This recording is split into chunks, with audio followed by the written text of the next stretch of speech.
Mendoza, quien ha tenido la gentileza de venir desde la ciudad de Lima, en donde está trabajando, y el doctor Julio César Tapia. Hemos cambiado la dinámica de las exposiciones y va a ser un conversatorio en el que indudablemente ustedes también van a tener la oportunidad de poder interactuar. El tema de hoy, como ustedes verán, son sobre la imputación, el tema que vamos a tratar en esta oportunidad. Pero antes de ello, quiero en primer lugar hacerles conocer el agradecimiento de la Junta de Decanos por su concurrencia y dar un agradecimiento a la colaboración que nos ha venido haciendo y que nos hace la doctora Alicia Figueroa, que lamentablemente no ha podido venir, pero quien con su trabajo, con su dedicación, hace posible que estos eventos se realicen. Y sobre todo en esta oportunidad, porque con el doctor Celis Mendoza y con Alicia Figueroa, hace exactamente más de 10 años iniciamos este tipo de conversatorios los días miércoles, y bueno, con algunas interrupciones, todavía subsistimos en esto de los miércoles con el proceso penal. Al final de las ponencias vamos a sortear 15 libros que ha tenido a bien darnos el doctor Francisco Celis Mendoza sobre la Constitución y justicia penal.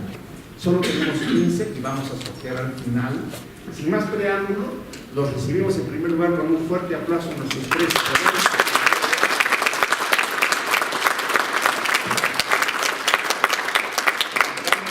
Vamos a comenzar con Celis Mendoza. Adelante, por favor, Celis. Buenas noches. Quiero agradecer a la invitación que ha realizado el Colegio de Abogados y destacar que a nivel nacional el Colegio de Abogados de Arequipa se ha caracterizado por tener una posición de avanzada siempre en el tema de la reforma. Créanme, me he desplazado por todo el Perú y ningún colegio de abogados con un doctor Oreste Segarra siempre optimizando este tipo de eventos no lo hay. Es Arequipa. Y una figura plana, no cabe duda, el doctor Oreste Segarra.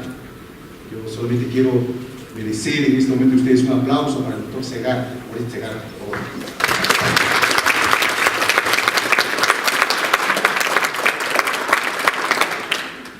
Y bueno, la concurrencia de personas con las que hemos estado siempre en esta fragua del proceso, en estas sendas del proceso, durante más de 10 años, ya 10 años más.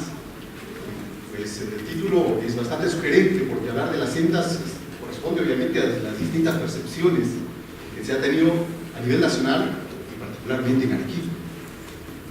Nunca ha sido quieta, nunca ha sido pacífica la postura de los organizadores, de los participantes. De hecho, eso generó a veces tensiones, pero tensiones que en su momento dieron lugar más bien al avance conceptual, desde perspectivas puramente legalistas hasta perspectivas a lo como Ulón, desde la perspectiva de un procesalismo constitucionalizado. Y eso, precisamente, que en este momento, por lo menos independientemente, seguramente, de las ideas en tensión que tenemos, es Julio César Santa Cruz, Julio César Carambas también, son personas que siempre tienen una perspectiva constitucionalizada. Y eso es bueno, creo que tenemos por lo menos ese contexto como para comprender bien este tema que vamos a trabajar el día de la fecha. Y se preguntará por qué este escenario. Una propuesta de Julio César, a propósito de una exposición que tuvimos en la Universidad Nacional de San Agustín con motivo del homenaje al profesor Chocano, estar en todas las oportunidades parados y estáticamente exponer durante 45 minutos, hacerle sufrir con una investigación, una exposición lineal, es aburrido. Y luego estar parametrados a la exposición de 5 minutos, aburrido. Cuando hay muchas cosas que seguramente en la presentación del caso, en la presentación del tema, hace más ágil, más dinámico. Una muy interesante propuesta y creo que también convergió con lo que metodológicamente proponía el doctor Oreste y todos estamos de acuerdo. Por eso se me ha delegado plantear primero el problema, para que sobre esa base hagamos algunas reflexiones sobre este tema tan importante, tan central, que es la imputación concreta, que ciertamente a nivel nacional ha cobrado tal calidad que centro de discusión, centro de decisiones y de cuestionamiento de la práctica operativa, y hay necesidad de aclarar muchos puntos. Nosotros no vamos a entrar, estoy planteando el problema, a la discusión del supuesto de hecho. No. Queremos dejar de lado el tema incluso de un debate meramente nominal, en el sentido de si se va a hablar de una imputación necesaria, si se va a hablar de una imputación concreta, si se va a hablar de una pretensión penal, o si se va a hablar de una pretensión punitiva, sino circunscribirnos a lo que dice la imputación de un hecho público, la causa de pedir del Ministerio Público. Nada más, para que no haya ese tipo de situaciones de discusión semántica, terminológica. Y luego también ver este problema desde la perspectiva siempre básicamente procesal, como corresponde. En algún momento se llegó a cuestionamiento desde el supuesto de hecho, si era un principio, o si era una suerte de supraprincipio que abarcaba el principio de legalidad, principio de defensa, principio contradictorio. En realidad es una interesante discusión, pero en otro plano. Lo cierto es que a diario tenemos imputaciones defectuosas y ahora entramos al segundo plano, ya no del supuesto de hecho, sino de la consecuencia jurídica, del efecto jurídico frente al tema de las imputaciones defectuosas, en casos hasta omisión de imputación de derecho jurídico. Ese es el problema. Independientemente de la otra discusión, lo que corresponde es entrar a evaluar cuál es el efecto jurídico, la consecuencia que establece el Código Procesal Penal para los casos de imputación defectuosa, en su caso también la omisión de imputación. Esto es muy importante porque, así como hubo algunas discusiones a nivel del supuesto de hecho, que de pronto todos quedamos en considerar que por lo menos esto supondría la presentación de proposiciones fácticas de acuerdo al tipo metodológicamente apreciado. Cuando se ha trabajado el problema de las consecuencias jurídicas, es donde los jueces, disculpen la expresión, se han disparado por cualquier lado. Jueces de juzgamiento que eventualmente en esa etapa declaraban fundadas excepciones de inocencia. Jueces que en la formalización de investigación preparatoria consideraban, cuando había prisión preventiva, poder ya declarar fundada una excepción de procedencia de acción. Casaciones que de pronto señalaban, la casación de una esposa, por supuesto, que decía que había la posibilidad de una declaración de nulidad hasta la etapa intermedia. Jueces de juzgamiento que eventualmente decían, no me hago problemas, mejor aún que tenga un imputado sin imputación, desarrollo toda la actividad probatoria hasta la etapa provisoral, y en ese momento el pronunciamiento. Jueces de investigación preparatoria que estimaban que lo único que interesaba era un tema de la presentación formal de la imputación, y aun cuando no haya imputación al imputado, pues adelantaban el auto de prisión. Como ven ustedes, las consecuencias han sido bastante dispares, y obviamente esas consecuencias dispares es como producto a veces de una discrecionalidad mal entendida por parte de los operadores jurisdiccionales, que son los principales llamados a aplicar el derecho. Por eso una inicial propuesta que nosotros realizamos es que las consecuencias jurídicas no son soluciones pretorianas o judiciales, no lo son. Los jueces no son quienes fijan las consecuencias o efectos jurídicos. Esos efectos jurídicos aparecen previstos en el Código Procesal Penal. Pero de lo que se trata es de identificarlos y dónde están esos efectos jurídicos para pedir con sentido, con base legal, con fundamento jurídico a los jueces. Y esto nos lleva necesariamente a una primera diferenciación que creo que va a ser lo más importante entre lo que son actos postulatorios y actos no postulatorios. Porque el Ministerio Público, en términos más simples, expide decisiones de disposición, de mera disposición, dentro del ámbito de las instituciones, conforme lo regula el artículo 159 de la Constitución Política del Estado. Nadie más que ellos deciden cuándo inician o no inician. Los únicos límites vienen a ser aquellos estándares epistémicos de sospecha de la obra, ¿no? Lo que está previsto en el código, pero solamente comunican al juez.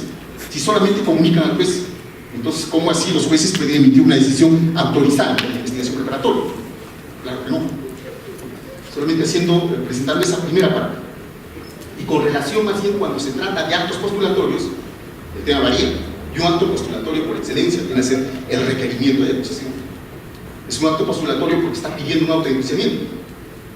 Y la consecuencia jurídica frente a la falta de una imputación, que es acá, aparece previsto en el código. Y los jueces se tienen que sujetar a lo que aparece previsto en el código. Y el código señala en el artículo 344, numeral 2, literal A, si no hay hecho imputado o punible, o si no hay imputación de ese hecho punible, procedimiento. Eso es lo que plantea. Es decir, si no hay hechos, no tiene ningún sentido adelantar a las calificaciones de tipicidad, tipicidad, imparcialidad, a las calificaciones procesales de la acción penal está vigente, a la evaluación del estándar epistémico de sospecha suficiente. No tiene ningún sentido, porque simplemente no hay hechos. No hay hechos. Si no hay hechos, ¿qué califico? La calificación, ese diagnóstico jurídico, se corresponde a un hecho. Y si no hay hechos, entonces se elimina ahora hechos. Si no hay hechos, sobresees. Y tienes que sobreseer. Por tanto, esos requisitos aparecen en el artículo 344 y son requisitos de ónito, son requisitos de procedencia. Su incumplimiento es completamente insubsanable, ¿cierto? Pero después seguramente para la segunda parte plantearemos algunos temas muy interesantes, como por ejemplo, ¿qué pasa cuando el requisito sí es subsanable? Así planteo esto de manera un poco provocadora, pero un poco de manera amable para que se entienda esto desde la perspectiva de la defensa, también del Ministerio Público. ¿Y qué pasa cuando tenemos un fiscal no comprometido con su trabajo y que descuida, ¿cierto?, la construcción de la imputación? Que los elementos fácticos o los hechos sí aparecen, todo es escrito, pero escondidos por ahí, como elementos de convicción. El acceso carnal por vía vaginal sí aparece, pero está más o menos descrito en los elementos de comisión. O tenemos una declaración testimonial donde más o menos se hace una síntesis de lo que aparece. Sí aparece, pero no está organizado. No cumple con ese requisito de organización que establece el artículo 349, para que de frente los jueces evalúen si ese hecho realiza el hecho atribuido, imputado, ¿cierto?, el hecho atribuido o imputado, que es exigencia del artículo 344, numeral 2, literal A. Entonces, eso en la perspectiva, por lo menos, de los operadores jurisdiccionales, dado de que se trata de la búsqueda de la verdad. Búsqueda de la verdad, las decisiones son sobre la base de la búsqueda de la verdad. Entonces, ¿qué van a hacer los jueces? Simplemente decir, esto no es subsanable. Claro que es subsanable, hay información, pero desperdigada. Y de lo que se trata es de que se organice, pero esa organización no va a hacer el juez. No puede hacerlo. Lo que tiene que hacer, obviamente, el juez es devolver al Ministerio Público, mira, acá tienes tu información, organízalo. Para que yo recién, sobre la base de ello, pueda evaluar la procedencia de la forma como esté construida. Yo no voy a organizar tu imputación, haz tu trabajo. Entonces, es importante por eso hacer esa diferencia en la etapa intermedia respecto de lo que son los requisitos de admisibilidad subsanables, por cierto, y de lo que son los requisitos de procedencia insubsanables. Y esa es una función delicada que le corresponde al juez. Pero si el juez no atiende estos requisitos de admisibilidad o procedencia, y acá un pequeño pie de página, cuando hacemos referencia a requisitos de admisibilidad o de procedencia, entendamos que son juicios procesales, siempre, siempre, siempre. No vamos a encontrar nosotros en un artículo donde haga referencia al juicio de admisibilidad o juicio de procedencia, como está en el Código Procesal Civil, en el artículo 128. No, acá lo estamos empleando directamente desde una perspectiva procesal. Pero lo fundamental es que se repare la subsanabilidad o la insubsanabilidad con el concepto fuerte para decir si es inadmisible o si es improcedente. Y estos criterios tienen que ser fuertemente trabajados, porque lo que va a pasar seguidamente es algo dramático. Jueces de investigación preparatoria que hacen de jueces de mesa de partes y no les interesa si cumple con el requisito de admisibilidad o el requisito de procedencia, y ya estamos en los alegatos de apertura. ¿Qué va a hacer el juez de juzgamiento frente a la inobservancia de un requisito de procedencia, frente a la notoriedad de la insubsanación, frente a una imputación muerta, frente a una imputación zombie? Aceptará el principio de economía procesal y lo devolverá al juez de investigación preparatoria para que entierre ese cadáver? ¿O dirá, no interesa, esta imputación zombie va a seguir siendo zombie, voy a desarrollar todo el juicio oral para que recién en la etapa decisoria, la sentencia, puede absolver. Entonces, acá aparece por lo menos una primera respuestas aparentemente razonables en su momento, cuando señalaban, bueno, en este momento lo que tiene que hacer el juez es declarar fundada una excepción de improcedencia de acción, pero gravísimo error, porque la excepción de improcedencia de acción tiene que ver con problemas de tipicidad, de calificación jurídica. ¿Y cómo pueden ser calificaciones jurídicas si hay omisión de hechos? Si no hay hechos. Entonces, ¿cómo así se podría declarar fundada una excepción de improcedencia de acción si no tengo chanchullo o no tengo imputación de hechos? Pero por lo menos está una buena intención. Los jueces de juzgamiento inicialmente declaraban fundadas esas excepciones de improcedencia de acción. Pero, como ven ustedes, no era adecuado, no era el medio, porque estamos hablando de la falta del objeto del proceso que debe ser de imputación de derecho público. Pero, incluso así, de pronto teníamos sentencias condenatorias con imputados sin imputación. Realmente, sí, lo teníamos. Y llegaba a segunda instancia. Y los jueces en segunda instancia, frente a un problema de estos, pues lamentablemente, y eso, doctor Oreste, durante buen tiempo también hemos trabajado en la defensa, y es por eso que hemos sufrido también lo que sufre la defensa, y lo que sigue sufriendo César, pero el doctor también Oreste, es el problema de los jueces de segunda instancia privados, de los jueces que eluden su función, los jueces cazanulidades, los jueces que en lugar de frente, como corresponde al juez revisor, pues emitir la decisión que corresponda o la consecuencia jurídica prevista en el artículo 344, pues simplemente declaraban la nulidad. Si estamos ante un vicio insubsanable, si no hay hecho, si no hay imputación del hecho, ¿por qué yo, juez revisor, voy a decir nulo hasta la etapa intermedia, ¿cierto? Para que el juez de investigación preparatoria entierre el cadáver de la imputación. No, pues, no tiene sentido. Porque por eso soy pues una instancia que estoy examinando, revisando, y tengo que hacer lo que me manda la ley. Artículo 184 de la Ley Orgánica del Poder Judicial. El despacho examinador, que corresponde a todos los jueces. Así que no tiene ningún sentido. Primero, porque afecta el principio de economía procesal. Y segundo, porque siempre tenemos a los jueces de segunda instancia elusivos en la función que le corresponde. Por lo menos estos son temas, creo, muy importantes de entrada. Después seguramente iremos haciendo una evaluación analítica respecto de cada uno de ellos.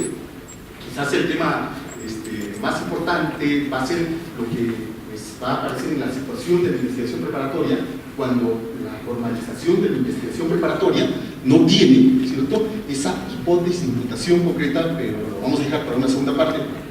Ya el doctor y el doctor están un poco inquietos, con ganas de responder estas inquietudes que plantean. Como corresponde al señor fiscal. Además la disposición en clave de esa. Bueno, en principio agradecer al doctor Segarra la invitación del colegio, a través de que ha sido gestada por usted, saludar iniciativas como esta, innovadoras, que recogen también la iniciativa del doctor Santa Cruz y el doctor Mendoza, quienes me honran grandemente permitirme compartir junto a ustedes frente a este público tan especial. Y además en esta fecha especial, yo pudiera decir también que soy un hijo de la Reforma, pues son aún más plausibles las limitaciones. Sin embargo, he venido a la vida profesional formal a través de la Reforma, ¿no? Puedo dar fe de los múltiples retos que personal y profesionalmente nos ha impuesto, y yo recojo aquello que he podido notar en los tres colegas que ahora me acompañan. Ese ánimo de poder sumar. Cierto, hay situaciones en las que ha habido circunstancias tal vez tensas en el plano profesional, jamás en lo personal, y eso también es una actitud saludable, pero este ánimo de poder procurar una justicia que nos gustaría recibir, sobre todo una justicia altamente técnica, altamente especializada, con parámetros dogmáticos, fuertes, claros, para poder entregar a los que vienen, que creo que es la tarea importante que tenemos quienes estamos aquí y estamos en la labor, entregar a los que vienen, tanto operadores como público que recibe la justicia, una mejor justicia. Ese creo es un rol trascendental que, por ejemplo, en palabras del profesor Mendoza, esto, y lo recoge en su libro sobre este tema, esto de las buenas y malas prácticas, más allá si concebimos o no cuál es el rol de los principios, si concebimos o no un proceso penal constitucionalizado en todo lo que esos términos engloban. Más allá de eso, todas esas circunstancias se materializan en buenas y malas prácticas que finalmente son lo que tal vez de inmediato reciben las generaciones que nos sucedan. Bueno, en lo primero, ya entrando al tema, el profesor Mendoza precisa: si es que no hay imputación, la consecuencia subsanable es, por tanto, insubsanable la circunstancia, la consecuencia es el sobreseimiento del caso, Y la pregunta, ¿en qué circunstancia podemos afirmar la ausencia de imputación, la ausencia de esa atribución necesaria para que el proceso prosiga por las etapas en las que se encuentra? Es una pregunta difícil, en la medida que, primero importará un juicio judicial, segundo un juicio desde la perspectiva de la defensa, y tercero un juicio fiscal. Y ese juicio, ¿qué parámetros debiera considerar para llegar a la conclusión de la inexistencia o no de esta imputación? Creo que es un tema complejo en ese caso, bastante complejo, porque en lo que hemos transitado hasta ahora, por ejemplo, se han presentado situaciones en las que se han cargado de subjetivismos. Lo digo con absoluto respeto, pero se han cargado. No me parece que tal cual está redactada existe una imputación, ¿no? Y tal vez se puede así generar indefensión cuando no hubo esa alegación de indefensión. Bien, entonces, marcando como pauta ello, si existe o no imputación, creo que el primer paso es definir, y en todo caso lo planteo, es en qué circunstancias podemos afirmar, no obstante la posición que tengamos, que no existe imputación, la ausencia de imputación. ¿Cuál es la circunstancia material en la cual se pudiera afirmar esto? Lo primero es la ausencia, puede parecer redundante, solamente un ejercicio gramatical tal vez, la ausencia total de una referencia inclusive a lo que constituiría el verbo rector. Y ahí tal vez vamos a entrar en diferencias, porque para algunos colegas la ausencia de imputación importará, no obstante haber una referencia mínima y hasta muy básica del verbo rector, tiene que ser todos los elementos. Puede ser que dependiendo del delito, los otros elementos, el grado de consumación, el título de atribución, ¿no?, la participación, no sean constitutivos del tipo penal. Entonces, la primera pregunta sería, o la primera discusión a la que pretendo abrir, es si para afirmar que no existe imputación, basta o no basta verificar la ausencia del hecho referido en forma muy puntual al verbo rector, o es necesario para afirmar su ausencia que además los otros elementos, o como conversábamos con el profesor Santa Cruz y el doctor antes de ingresar acá, si se limita el acto de verificación de imputación y con esta la verificación también de la necesidad del proceso a la sola contrastación de que existe la alegación de estos elementos del tipo penal, o si no, la concurrencia de otros elementos de los principios, ¿no?, que verifican la concurrencia de una imputación. Bueno, personalmente me parece un poco radical la consecuencia de dictar el sobreseimiento, más aún si es que precisamente se parte de la base de que no hay una regla precisa, no hay una regla estricta, sino es que sus consecuencias de la ausencia debieran encontrarse en el ordenamiento. Si mal no recuerdo, el 442 son los supuestos del sobreseimiento, las reglas del sobreseimiento, que entiendo personalmente, vengo preparando hace algún tiempo ya un trabajo al respecto. Considero que es un ámbito en el cual nuestro Código Procesal Penal, yo he pretendido allí explicarlo de la siguiente forma, tal vez los colegas podrán tener una mejor. Tiene una génesis un tanto apresurada. El Código Procesal Penal vigente tiene una génesis apresurada. El profesor San Martín, el profesor Pablo Talavera y algunos otros colegas confluyeron ante la urgencia el esfuerzo paralelo que venía haciendo el profesor Nixon Mas, y luego la vigencia ya del primer Código Procesal Penal, cuyo algún articulado todavía limitado está vigente, y ha tenido limitaciones en ese ámbito. Sin embargo, aparejar estas consecuencias a la ausencia no de imputación desde una perspectiva procesalista, estamos frente a un requisito de procedibilidad y su consecuencia de improcedencia, la verdad, con absoluto respeto, lo planteo, me parece un tanto radical, porque pudieran presentarse algunas circunstancias como las siguientes. Si un fiscal levanta un cadáver y encuentra una muerte violenta allí, se traslada la ausencia de imputación al ejercicio de este colega fiscal en cómo construye la imputación de ese hecho. Entonces, la ausencia de la construcción de esa proposición fáctica en el documento que plantea no hace del todo inexistente el hecho que lo generó, sino que nos traslada a evaluar de qué manera redacta, de qué manera construye, asume profesionalmente ese esfuerzo. No cabe duda, y en esto también quiero ser claro, no cabe duda que es una tarea del Ministerio Público plantear en forma y cabalmente la imputación. Eso no cabe duda. De lo que estamos pretendiendo hablar es qué consecuencias hay cuando no se hace cabalmente. Pero antes de ver qué consecuencias hay, debiéramos establecer cuáles son los criterios a considerar para poder afirmar que la imputación no está presente.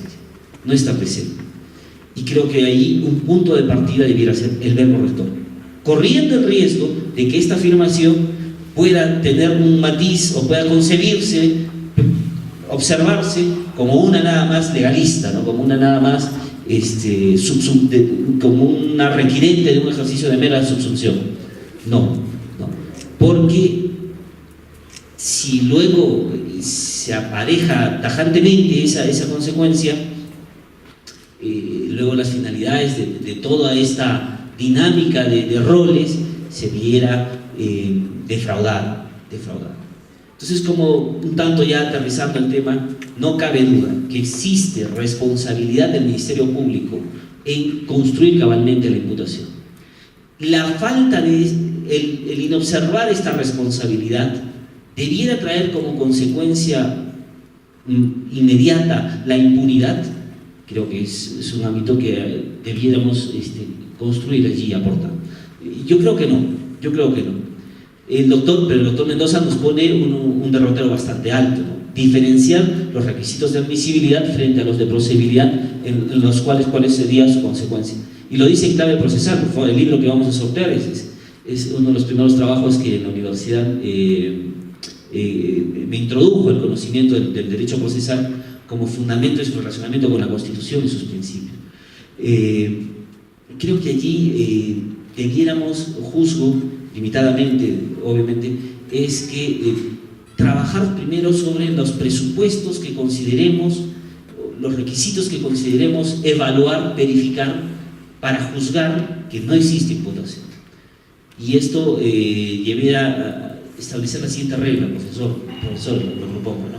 Si en lo sustancial no existe mínima referencia a lo que el verbo rector plantea, la consecuencia sí debiera ser eso, el sobreseimiento del caso. Debiéramos pagar las consecuencias. Pero si en lo sustancial un homicidio está referido a la muerte, si en una agresión sexual está referido el acceso carnal, si en un tema de lavado de activos está referido por la transferencia o el montaje de una estructura empresarial de la cual su capital proviene de actividades ilícitas, tal vez semánticamente no tiene la pulcritud propia de que pudiéramos medianamente exigir, creo que no necesariamente debiera acontecer la consecuencia que propone el profesor Mendoza. ¿Sí? Bueno, gracias por la invitación, doctor. Es un gusto compartir con Celis y con Julio algunas ideas sobre la imputación en esta conversación que tenemos, ¿no? Se pone interesante porque Celis plantea el tema desde, no hablemos de los supuestos, sino de las consecuencias de la falta de imputación y se decanta por el sobreseimiento. Bueno, Julio dice, no, pues pero primero hablemos de cuando no hay imputación, entonces luego vamos a las consecuencias. Creo que en realidad el problema es uno solo, ¿no? Las consecuencias, una consecuencia jurídica siempre depende de cómo definimos el supuesto de hecho. Y yo creo que, bueno, vamos a plantear algunas ideas en esto. Cuando no hay imputación, ese es un gran tema central, ¿no? Empezando de que pensar que haya una acusación o una formalización con una absoluta carencia de hechos sería bastante extraño. Podría darse en un caso, ¿no?, donde solo haya imputación de supuestos de hecho. Hay algunos casos así, ¿no? Pero sería muy extraño donde no haya un solo hecho dentro de los hechos, dentro del rubro hechos de la formalización o hechos de la acusación. Siempre van a poner algún discurso que algún hecho contendrá. El tema, entonces la pregunta es, ¿cuándo no hay imputación y qué hechos se requerirían que se imputen para que sí haya imputación? Yo creo que ahí tenemos que empezar a plantear lo siguiente. En la práctica, más o menos, el tema opera, como algo referido a Julio, de que se imputen los elementos del dispositivo legal, ¿no? Y Julio dice, para que haya imputación tienen que imputar por lo menos la acción. Si hablamos de una estafa, por ejemplo, ¿no?, entonces tendrá que haber por lo menos una conducta engañosa, la que esté. Aunque no esté el ardid, en la versión de Julio, aunque no esté la disposición y no esté el perjuicio. Bien, es más o menos, esa es la posición. Es decir, una imputación válida sería aquella que imputa un acto que es compatible con el verbo típico. Es un poco la posición que ha sostenido Julio. Bien, yo creo que ahí tenemos un problema de concepción y de hasta qué punto nosotros debemos, conjuntamente todos, promover la construcción de un derecho penal que sirva para lo que desde los inicios sirve el derecho penal. Dos cosas: proteger a la sociedad de los delitos, pero también proteger a los inocentes, o a nosotros, a los ciudadanos, de persecuciones penales indebidas. Usualmente creo que caemos en el error de pensar que los procesos penales son aquellas cosas que se realizan contra los delincuentes. Y no es así. Los que estamos en la defensa, en la fiscalía, en los juzgados, ustedes que tienen práctica, sabrán que hay muchos inocentes que son procesados penalmente, muchos inocentes que son condenados penalmente. Eso pasa todos los días. Esa es una realidad. Entonces, de lo que se trata es de construir un sistema que evite eso, ¿no?, que evite estos excesos del sistema punitivo. ¿Y a dónde vamos? Puntualmente. El tema de imputación yo lo entiendo desde la perspectiva sustantiva como un tema de legalidad, principio de legalidad. Nadie puede ser procesado, ¿no?, por un acto que no constituya delito. El principio de legalidad se consolida en los 1780 y tantos, ¿no?, Revolución Francesa, 1780 y tantos. ¿Y en qué se traduce el principio de legalidad? En dispositivos legales.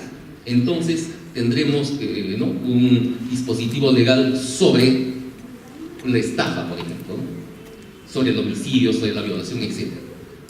Ese es, si se quiere, el primer peldaño de imputación, ¿no? Dispositivo legal en la sede del principio de legalidad, 1700 y tantos.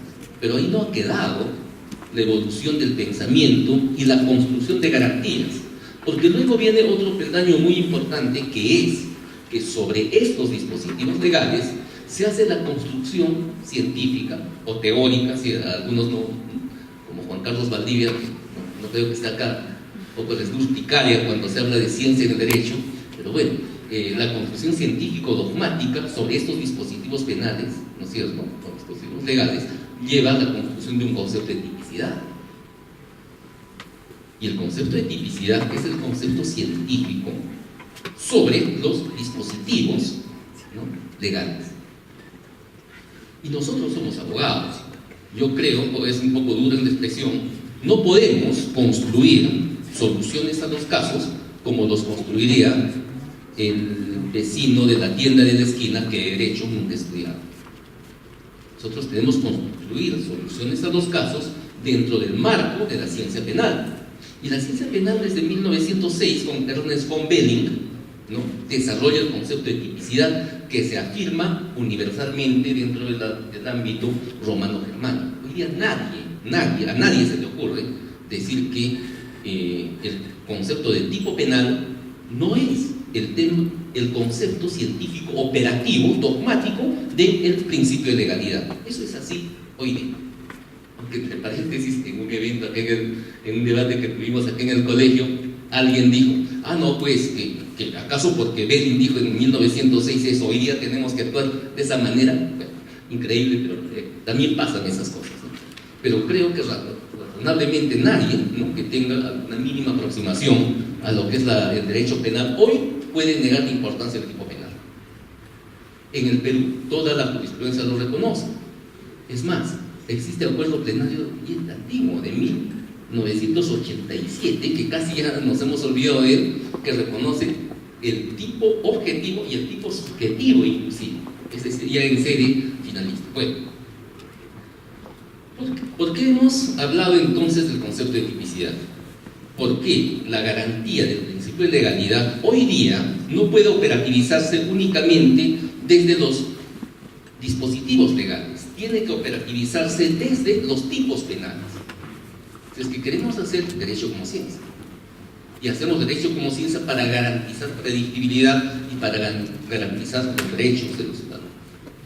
Bien.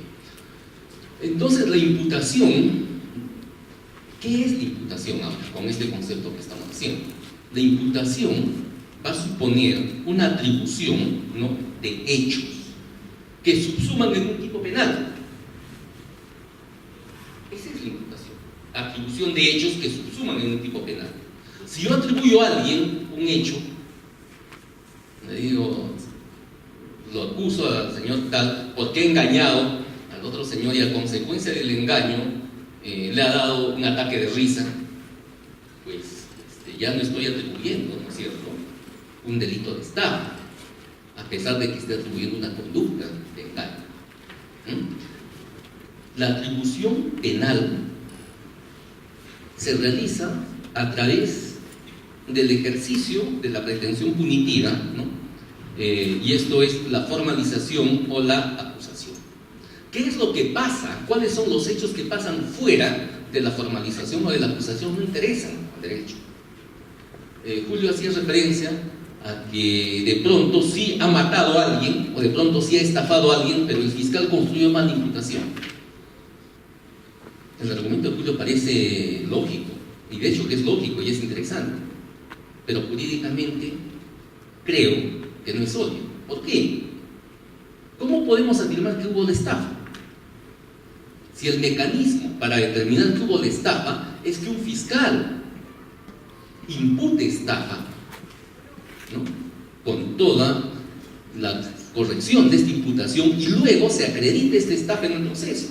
Es decir, no podemos hablar de impunidad del hecho histórico, porque ¿cómo sabemos pues que ocurrió? ¿Porque alguien lo dice que ocurrió? No.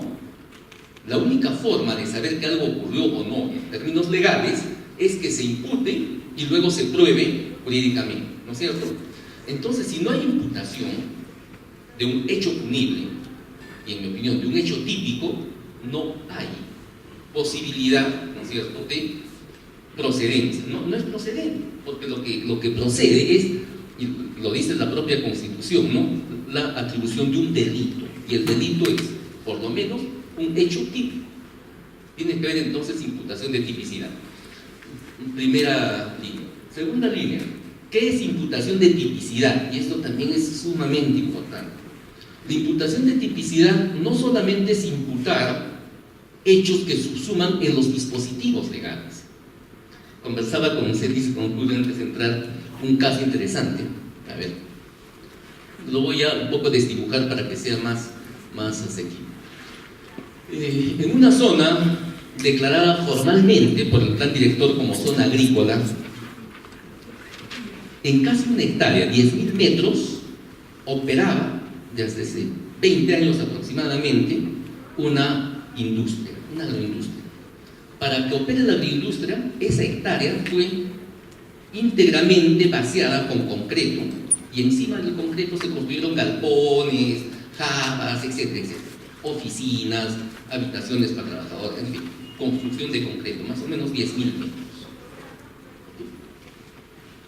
pero nunca se cambió la zonificación, seguía formalmente siendo una zona A. Alguien compra esta propiedad y dice, bueno, acá puedo hacer una casa bonita, entonces voy a botar todo este concreto, los 10.000 metros de concreto, voy a arborizar la zona y me voy a construir una casa de 200 metros. Y así es. Y entonces, ¿qué pasa? Delito contra el medio ambiente. Porque el tipo penal, entre comillas, ¿no?, el dispositivo legal en realidad dice que el que, ¿no?, con fines habitacionales realiza construcciones en zonas destinadas a áreas agrícolas comete un delito medioambiental. Todo eso ha hecho esta persona, ¿no? Ha construido en zona formalmente destinada a área agrícola. Pues delito, entonces lo persigo y no solo lo persiguen, lo procesan y sentencian y el juez dice, lo condeno y además debe restituir las cosas al estado anterior de los hechos. Bueno, tiene que botar la casa de 200 metros, tiene que botar todos los árboles, todas las plantas sembradas en los otros 9.000 y tantos metros y tiene que volver a echar cemento y construir los galpones.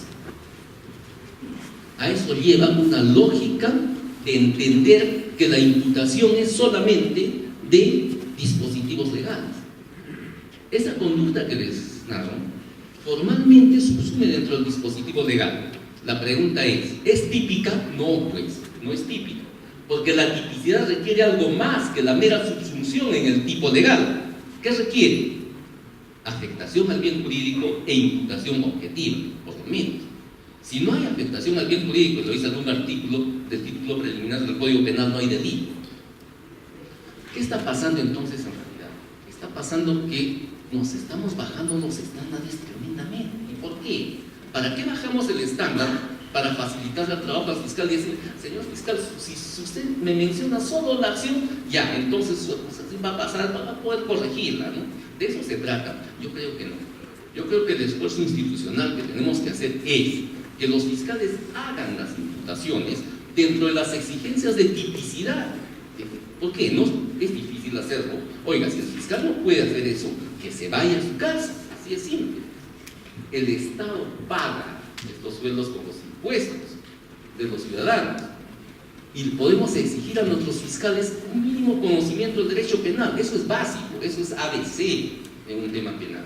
No puede hacer lo que se vaya, disculpen la dureza, pero fiscal que no puede hacer lo que renuncie, lo que su institución lo procese y lo saque. Claro, tenemos que empezar a operativizar el sistema. Igual, abogado que no sepa hacer una defensa, ¿no?, que el juez lo aparte del proceso, que su colegio, nosotros lo procesemos y lo sancionemos. Tiene que funcionar el sistema. Pero no podemos empezar a bajarnos los estándares, porque ¿quiénes van a pagar el precio? Los ciudadanos.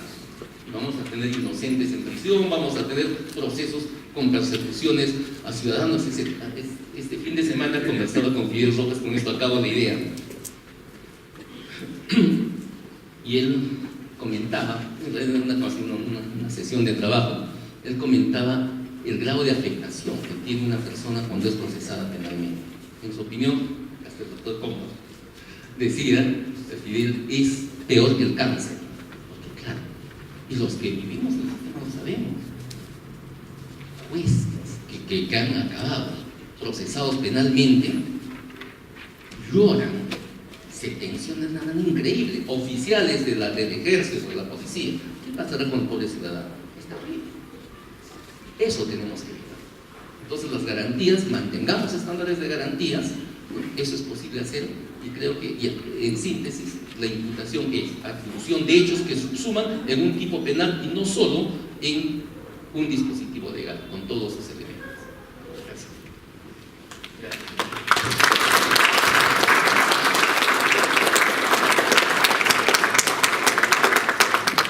Vamos a pasar a una segunda parte sobre la base ya de los distintos temas tratados. Uno, quizás por el tema de cierta prudencia, pero lo cierto es que vamos a hacer con los jueces de investigación preparatoria que hacen de mesa de partes con cinta y que dejan transitar esas imputaciones. Los vamos a dejar que simplemente pues reciban una prestación, una remuneración considerable y que haga una función de mesa de partes con un copia y pega de la resolución. Siempre señalamos en su tiempo que los jueces de investigación preparatoria cumplían un rol estratégico, porque precisamente ellos eran los que pautaban los estándares para que no superen esa valla de saneamiento. Y lo digo por experiencia propia. Seguramente en una primera parte parecerá una valla demasiado elevada, pero poco a poco los señores fiscales, que son muy inteligentes, van adecuando, sobre todo las construcciones de las imputaciones, tomando como referencia el modelo del tipo. Eso es muy importante. Tenemos que crear estos conceptos cognitivos de modelo teórico, y el modelo metodológico teórico es el tipo. Y eso comparto completamente con Julio César. Julio César Soteros. Un segundo tema que plantea, ciertamente quizás mi presentación fue demasiado analítica en el sentido de hablar de las consecuencias, de efectos jurídicos, pero lo hacía el profesor porque plantear esta discusión desde la perspectiva del supuesto hecho, sí, tiene varios problemas, que quizás se presentaría fundamentalmente empleando este término tan de moda, del estándar, ¿cierto?, fáctico que corresponde a la imputación, ¿no? Podríamos entrar. Voy a dar una brevísima respuesta al respecto, porque quiero precisamente jalar este tema a las consecuencias jurídicas, a los efectos jurídicos. A ver, Concepción Carhuancho, un juez, hoy día carambas, levantado en andas, tiene los problemas de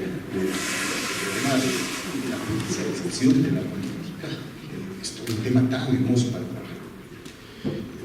Evento donde se desplaza, bueno, hace referencia pues entre los garantistas, igual formalistas, y los sustantivistas, igual verdad. Pero créame, y eso lo digo abiertamente, lo ha dicho abiertamente y lo señalo, esa es una tremenda falacia. Porque partamos de algo fundamental: las garantías que regula el Código Procesal son básicamente epistémicas, algunas contraepistémicas, es una aplicación, pero todas están diseñadas, obviamente, en la búsqueda de la verdad.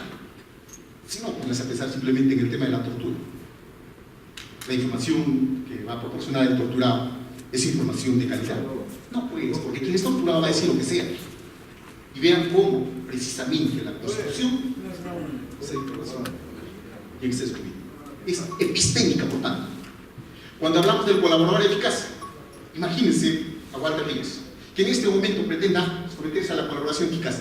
¿Cuánta de esa información va a ser de calidad? Entonces, cuando se exige un mínimo de colaboración, es obviamente epistémica. Cuando hablamos del proceso penal y hablamos de investigación, no estamos hablando de investigación en forma general, en una suerte de talega de información, sino en una investigación formalizada. Y esa investigación formalizada requiere un motor, y ese motor viene a ser la hipótesis de imputación de un hecho punible. ¿Sino qué tipo de investigación? ¿Qué pasaría si atribuyo a alguien que mató a otro por culpa, sin esa generalidad? ¿Para dónde oriento los actos de investigación? Que consumió bebidas alcohólicas, que se desplazaba a más de 70 kilómetros por hora, que estaba junto con su pareja, que estaba respondiendo. ¿Para dónde oriento? Si no tengo una hipótesis, que es muy distinto cuando, como sospecha reveladora, establezco obviamente lo que corresponde a las exigencias de lo que es una hipótesis en cualquier rama del saber. Una probabilidad media que se expresa en sospecha reveladora. Es lo mismo, porque con ello el Ministerio Público obviamente tiene el visor para diseñar los actos de investigación, y no es una investigación burocrática de papel, sino los actos de investigación tienen un determinado.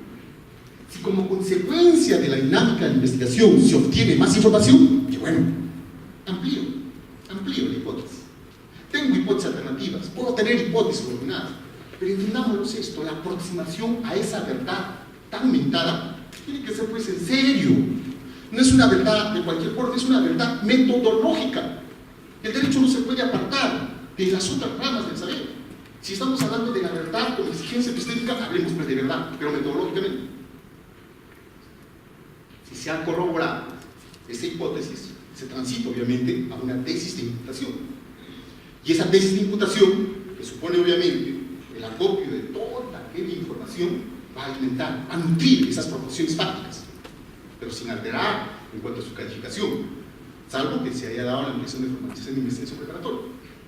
Y demos una lectura epistémica a los dispositivos normativos y así se van a presentar. Y cuando estamos ante esa tesis de imputación, lo que estoy pidiendo al juez hoy, tengo una tesis, quiero demostrar mi tesis. Y si se va con esa tesis para demostrar ante los jueces que su tesis como tal va a ser demostrada, va a ser corroborada. Pero imagínense que estamos en la etapa de demostración, donde la Fiscalía está presentando su tesis para demostrarlo, y aparece información en los medios de comunicación, o la tesis no era tal, sino era una hipótesis disfrazada nominalmente de tesis, se comienza a leer los periódicos, de pronto se le ocurre pues la prueba de objeción forma general, averigua fuentes de prueba. Eso es cualquier cosa. Eso es cualquier cosa. Eso no es una forma objetiva, rigurosa, epistémica de llegar a la verdad. Si queremos hablar de verdad, hablemos de verdad, pero con esa exigencia epistémica. Los cuentos deontológicos, de normativistas, no, que esto puede ser superado, o de pronto en el contexto de la audiencia, cuál será el mensaje normativo, no. Solamente póngase a pensar en el tema, en esta comparación que voy a realizar. Acusación, historia clínica. Si se va a entrar a la sala de operaciones, a ese quirófano, la historia clínica pauta lo que se tiene que desarrollar. En ese momento, ¿cierto?, en el quirófano, que es el centro de garantías para que no sea contaminado, el médico se tiene que sujetar a lo que aparece. Porque si de pronto está operando un apéndice y resulta que tiene alguna enfermedad cardíaca, se suspenderá, sobreseerá. Pero lo que no podemos decir, no, pues, con la figura de la acusación complementaria podemos alimentar la imputación. No, se decía algunos diagnósticos a ver si lo descubres en el juicio. No puede ser eso. Eso es simplemente considerar a la etapa de demostración como una etapa todo terreno donde se puede practicar actos de investigación, donde de pronto pues, se puede ampliar incluso la imputación. No, los centros se definen en esa etapa probatoria, en esa etapa preparatoria. Ahora es distinto el tema de decir, ¿y cuál es el estándar de mínima información que debe contener la acusación? Es otra cosa. Es otra cosa. Porque en la etapa intermedia, lo que tenemos es un saneamiento de mínimos. Cuando más bien los abogados pretenden considerar que es una etapa donde se tiene que establecer matemático o cuantitativamente la base práctica, eso es pues un error, es un formalismo, ¿no? Esto es la cantidad de información que tienes en la acusación y es de la cantidad de información que tienes en la sentencia. Es absurdo. ¿Para qué se desarrolla esa etapa de demostración? Con información que tienen que proporcionar las fuentes de prueba. Establecen las líneas maestras, las proporciones con mínimos. Es un control de mínimos, porque lo central que luego acá va a ser el desarrollo del juicio oral. Entonces, cuando hablemos siempre de este tema, del supuesto hecho, creo que la mejor ayuda lo podemos encontrar, obviamente, en la mejor. Siempre con las exigencias epistémicas. Y siempre pendientes de pues, lo que se está debatiendo con fuerza últimamente desde España, en la Escuela de Girona, sobre los estándares probatorios. Sospecha de la hora, sospecha suficiente, sospecha grave, y luego la certeza.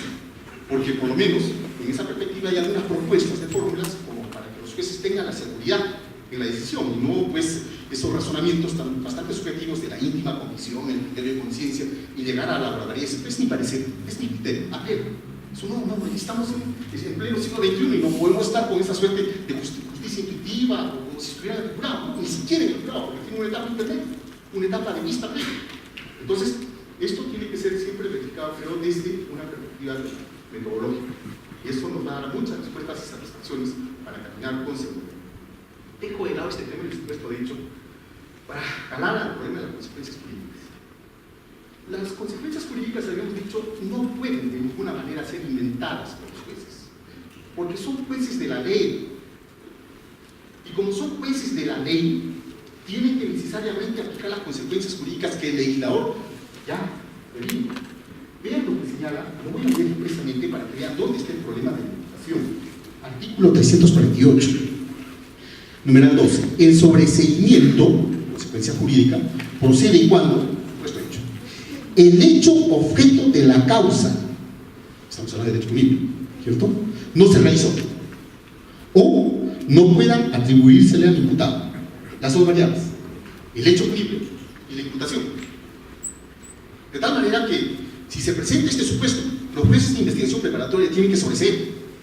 No les queda otra, porque tienen que aplicar la ley. Por más que haya un requerimiento acusatorio, los jueces verifican que no hay el objeto del proceso, tienen que sobreseer. Si no hay imputación de ese objeto, de ese hecho punible, tiene que sobreseer, porque lo impone la ley, porque lo dice la ley. Quizás el tema, creo, de discusión está más en lo que nuevamente se vuelve a referir, y cuando no hay esa base mínima para efectos de que se dicta el enjuiciamiento. Antes de esto es importante referir algunos conceptos de la teoría general del proceso, que es lo que creo es el punto teórico común que nos permite hablar entre abogados. Es el problema del objeto del proceso.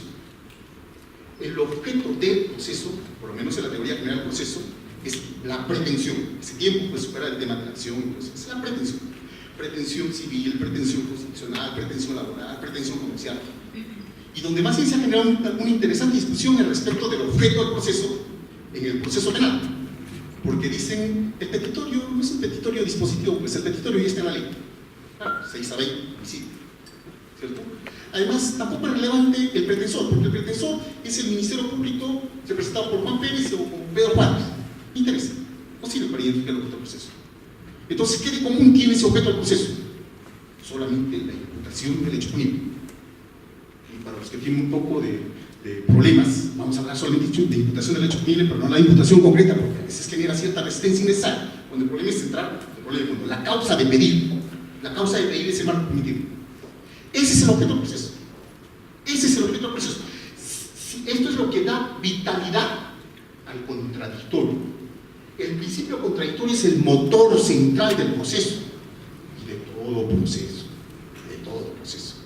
Si no hay imputación concreta, no hay punto de referencia para generar el contradictorio. Por eso es que en España algunos juristas hablan del proceso penal contradictorio. Qué bueno. Quizás con algunas instrucciones desde la perspectiva del acusatorio, como no, pero hablemos del proceso penal contradictorio. Para que haya un contradictorio tiene que haber un punto de referencia básico, y esa es la imputación del hecho punible. Si no hay imputación del hecho punible, no se genera contradictorio. Cuando de pronto hay una imputación y abusó sexualmente, ¿cómo se va a generar ese contradictorio, por Dios? ¿Qué pueden ustedes imaginar por abuso sexual? ¿Que se masturbaba delante de la niña? ¿Que le hacía tocamientos en las partes íntimas? ¿Que era un voyeurista con más? ¿Qué contradictorio se puede generar? ¿Y cómo puedo proponer una hipótesis de esa manera? ¿Se precaten? Es decir, ese uso inadecuado de generalidades, de conceptos genéricos, no genera un contradictorio materializado. Es un contradictorio formal. Seguramente hablaremos de un proceso, pero ese proceso es inválido. Y por consiguiente, ¿no? Entonces, esto creo que es muy importante definirlo desde la perspectiva procesal para hablar siempre del objeto del proceso penal como el núcleo medular de lo que es el proceso. Si no hay objeto del proceso, no hay proceso. Y ese proceso que formalmente aparece es inválido. Y por consiguiente, la nulidad viene a ser la sanción del proceso inválido. Algunos dirán entonces, ¿cómo plantea usted el sobreseimiento? Mira, estoy empleando conceptos de teoría general del proceso. Ahora, regresemos más bien un poco a la base que he leído y dice sobreseimiento. Pero se van a percatar que el sobreseimiento como consecuencia jurídica legislativa es multicausal.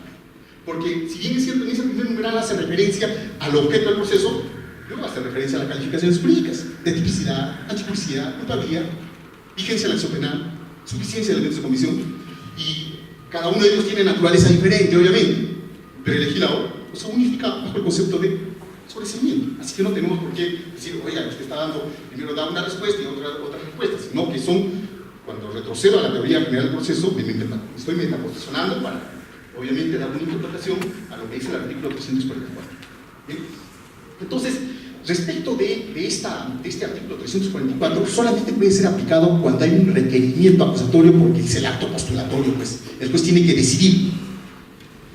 Y cuando en los tránsitos sucesivos, como no existe disposición expresa para el juez de juzgamiento, este tiene que aplicar este dispositivo. No puede retroceder.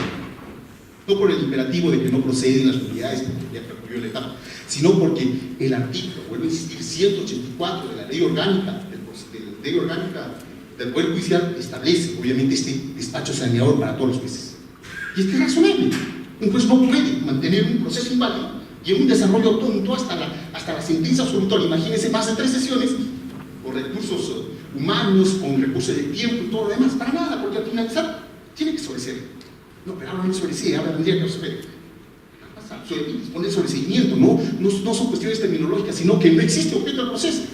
Ese es el tema. Quizás no nos vaya a alcanzar tiempo para el tema de la requisita de admisibilidad, y ahora transito rápidamente a otro problema que viene a ser el de la formalización de la investigación preparatoria. Porque acá hemos hablado de una acusación que es una tesis de imputación de derecho punible, y pasemos a la formalización de investigación preparatoria, que es el tema más complejo. Si se trata de dictar una prisión preventiva, yo no tengo duda, los controles tienen que ser exigentes, como la acusación, y todavía maximizados en función de lo que señala esta sentencia plenaria casatoria, ¿cierto? En el sentido de hablar ya no de sospecha suficiente, sino de sospecha grave. Por eso no toco ese tema, porque lo doy por sobreentendido. Si no, pasemos al tema donde no existe un requerimiento de prisión preventiva. Y hemos dicho que la formalización de investigación preparatoria debe contener una hipótesis de imputación de derecho punible. ¿Y qué pasa cuando no lo tiene? ¿Qué pasa cuando es defectuosa? ¿Qué pasa cuando es omisión? Y en esto quiero mencionar esto con Julio César, porque Julio lo dice, no es tan recurrente. Pero en los delitos contra la administración pública es lo general. Hacen un amasijo de hechos imputados y después calificaciones de concusión, corrupción y todo lo demás. Por eso creo que estos temas de riesgo más se dan en aquellos supuestos donde hay concurso tipos y pluralidad de sujetos. Basta simplemente la vinculación de una persona por ser regidor para vincularlo, no sé, intraneos, extraneos o cualquier referencia. Entonces sí encontramos serios defectos en estos delitos, y es que son los que en esta coyuntura van a generar una gran discusión. Pero nos ponemos en este escenario, falta imputación. ¿Cuál es el defecto de imputación? ¿Qué puede hacer el juez de investigación preparatoria de delito? No hay base normativa. Muchas de las personas han visto este escenario como algo ideal, como para proponer una modificación legislativa que se desarrolle en la audiencia de control de imputación, pero soslayan el hecho de que el artículo 159, ¿cierto?, da en exclusividad, ¿cierto?, esa función, esa atribución de investigación al Ministerio Público. Así que no tiene que pedir autorización al juez. No puede.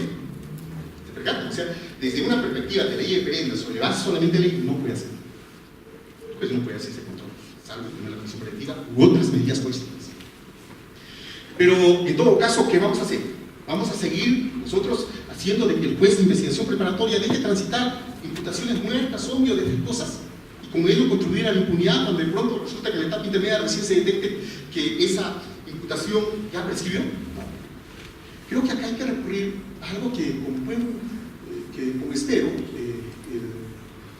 el señor fiscal Roberto Carlos Reinaldi hizo una propuesta, y me parece muy interesante, y hay que tomarlo. Regresar a la Convención Americana de los Derechos Humanos. Y un derecho convencional es la comunicación de la imputación del hecho punible, de manera detallada. Y obviamente ese derecho, ¿a quién le corresponde? Le corresponde al imputado. ¿Y quién va a garantizar esa comunicación de la imputación? ¿Quién? El juez de garantía, el juez de investigación preparatoria. ¿Y en qué escenario? En una audiencia. En una audiencia. De tal manera que sí se puede desarrollar esta audiencia. Y esto no es una propuesta mía, no es una propuesta mía. En una mesa de debate, antes de que se dé todo este escenario de los hermanitos, conversábamos también en una situación similar con Castillo Alba, y en efecto, él daba la solución desde la perspectiva de la Convención Americana, y es cierto, nosotros nos fuimos desde la perspectiva procesal, pero se alimentó tremendamente. O sea que no hay que esperar una modificación legislativa como para que el juez desarrolle una audiencia donde el Ministerio Público se vea obligado a comunicar de manera detallada la imputación. El artículo 8 hace referencia de manera detallada a la acusación, pero los propios estándares de la Corte Interamericana han señalado de que no es la comunicación formal en el sentido que se entiende, sino se entiende la imputación material desde el momento que esta persona está sometida a investigación, y es un mínimo derecho que tiene el juez. Y desde la perspectiva de la teoría general del proceso, es obvio que como el legislador ha señalado que el proceso tiene 3 etapas: investigación preparatoria, etapa intermedia, etapa de procesamiento, ese es el proceso. Y hemos dicho que el núcleo central del proceso es el principio contradictorio, pero ese contradictorio se materializa solamente con una imputación. Así que si no hay imputación concreta, tenemos un contradictorio enervado o anulado, y por consiguiente, ¿cuál es la consecuencia jurídica? Artículo 150 del Código Procesal Penal, la nulidad. La nulidad. Porque estamos hablando, ojo, de hechos atribuidos, o hechos punibles por la atribución. No estamos hablando de calificación jurídica, como por ahí alguna diría, la defensa técnica que salga puede cuestionar con excepción de procedenciación. ¿Cómo puede salir a cuestionar calificación jurídica de hechos inexistentes. No puede.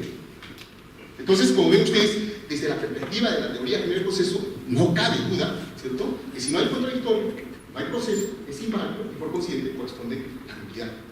Entonces, como este no es un acto postulatorio, el juez de garantía sigue siendo un juez de control, pero no tiene nada que decidir respecto a la imputación en el sentido de pedido, y por consiguiente lo único que tiene que garantizar es el contradictorio y la realización de ese derecho convencional. Derecho convencional. Digo esto porque a veces hablar hasta de garantías es un poco complicado en este tiempo. Garantistas, hipergarantistas y todo lo demás. Hablamos de derechos como tal. Y esos son los derechos que aparecen. Entonces, las consecuencias que aparecen con la formalización, las consecuencias que aparecen con el requerimiento son distintas. Y todas están en la ley. Felizmente están en la ley. Y los jueces no pueden inventar salidas mixtas, salidas inadecuadas. Voy a ir a un tema, y con eso voy a finalizar, creo que tiene que ver con el problema de los requisitos de admisibilidad, aquellos que sí son subsanables. Y también la consecuencia lo encontramos en el Código Procesal Penal. ¿Qué pasa si es un defecto formal que puede ser superado en plena audiencia? Y eso se ha estilado, pues fiscal, corrige ese defecto y no hay ningún problema. Pero ¿qué pasa cuando en realidad requiere de cierta paciencia para organizar la información? Porque resulta que la descripción de haber encontrado el cadáver, pero no aparece en la proposición pacta, pues le dice, fiscal, acá tiene información, pues es su trabajo. Y eso lo tiene que hacer en su mesa de trabajo de manera elaborada para que construya la imputación.